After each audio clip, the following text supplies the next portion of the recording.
How's it going, everyone? Team Rival here, chilling outside this beautiful 70-degree weather. Perfect out. Chilling with my dog over there. He's chilling on the deck. We are here to talk about Monster Hunter Tri.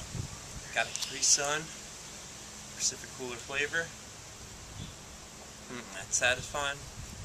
So far, my impressions of this game are that it's really addicting. I'm very, very addicted to this game. It's a little windy out, so hopefully you can hear this.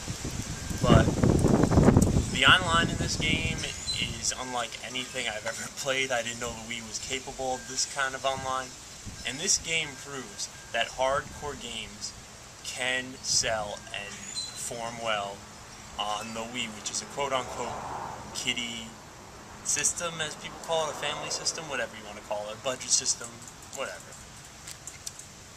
It works that you and three other people, if you choose, friends or not, you can join random people, will sign up to do these quests online. Like a quest will be, for example, hunt some monster, capture some monster, or go on some quest to like find some items, do some item hunting. Those are the annoying quests, but whatever, you do them anyway. And I've been playing this game with a few YouTubers, Crazy Kenbei, Bob the Samurai, mostly, and I played with Untouchable Force as well. And I've got to say, this game is very different from, I wouldn't even really call it an MMO, because the way this game works is it's not so much about like just getting like the strongest attacks and just attack.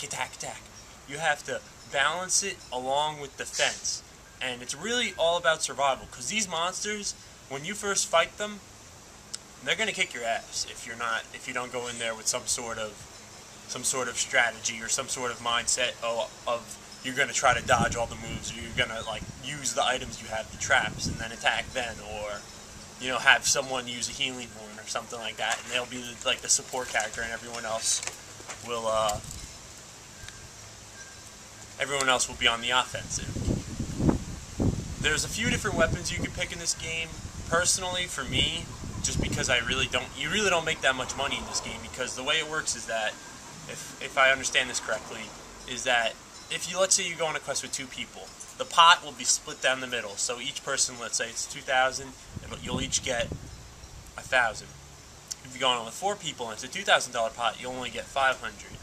I think that's how it works. I'm not really sure. I never really looked into it, but you really don't make that much money, so hence why I've been stuck with the sword and shield since when I bought the tomahawk. It's the tomahawk is what's the weapon's called. And I've been stuck with that for a few days now because I can't afford anything else. And so you can farm a lot in this game. Farming is pretty important. You want to go, and when you kill the monsters, you want to be sure, especially like the boss monsters, the ones you hunt, you want to make sure you go and like carve their meat or whatever, and it'll give you like some special items that you can use to make armor or weapons. And you need that, because the weapons you can buy from the store are not even worth your money, man. You can make, those are like the most basic elementary weapons in the game. So you're better off just carving all the stuff, saving your items. In terms of single player, this game is boring because it's just you fighting the same monsters you fight online in like a different order, but it's not really, the single player doesn't hold my attention as well as the multiplayer does. About 30-35 hours into the multiplayer, I am Hunter rank 12, and what was I going to say? And I'm doing the 2-star quest. I just started doing the 2-star quest because Kenbei and I have been ready to do 2-star quests for a while, but we have some friends who we convinced to get the game, and we're trying to help them get up to our level so we can all do the quests together. And the thing that this game needs, and I understand that it has Wii Speak, is it needs microphones. You need to be able to plug in a USB microphone or whatever you want and be able to play this game and talk to each other, because like I said, communication is an important part of this game. You want people telling, oh, I'll attack the tail, so you can cut the tail off.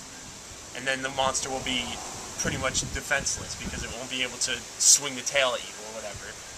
And fortunately for me, Kenbei and Bob, the main guys I play with, we're all on Skype at the same time, so we managed to communicate that way, and we can talk about whatever, and that's free. And I do have We Speak, but I've never encountered anyone yet who has We Speak.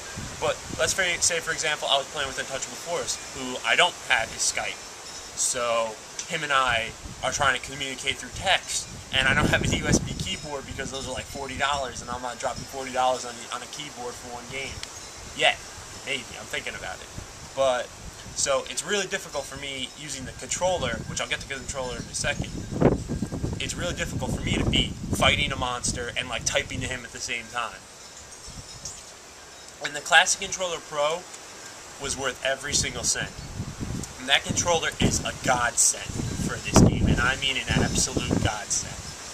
It's designed perfectly, it's lightweight, all the buttons work well, the little grips make a big difference. So if you're going to get this game, and even if you're not going to get this game, I would still use the Classic Controller Pro. Let's say if you're going to play some Virtual Console titles or something of the like, get the Classic Controller Pro. Even if you have a Classic Controller, which I do. I've had one since like I started buying Virtual Console games, and I said the controller is the way to go on this. Don't try to use the Wiimote. You'll only get yourself into a deeper hole with that. And what else can I talk about? Well, if I had to say what this game does not do well, I would say that in terms of, let's say, I think there should be an option, and I know this is just me, I really can't complain about this, this is just me like on a wish list, let's say, for Monster Hunter 4. Make the parties a little bit bigger. Let's make like an 8-person party or something, or a 6-person party, because for me, who has like a lot of people who are getting this game, I would like to be able to play with all of my friends instead of being like, no, I can only play with 3, you guys go take a back seat somewhere. So, yeah, definitely recommend this if you have a Wii and you're looking for something to play, because I put more time into this than I think I have a lot of other Wii games aside from like Smash, but Smash is a different story entirely. This game I'm addicted, I have to say. I'm absolutely addicted. I don't see myself getting bored of this game anytime soon. Like I said, I'm about 30-35 hours in, and usually by that point in a game such as this, where, to be honest, in the beginning, we were doing a lot of the same quests over and over again, trying to farm for items so we can make better equipment, and trying to get money so we can afford quests, or, you know, all that kind of stuff. That it's not, what was I going to say? Nuts.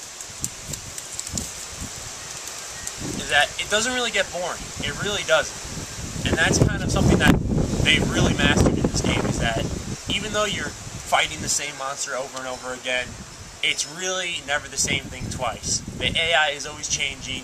You always have to think of new strategies. Sometimes they'll use a different, like, one attack more than they did in another battle, so you can never really just go by what a strategy guide says.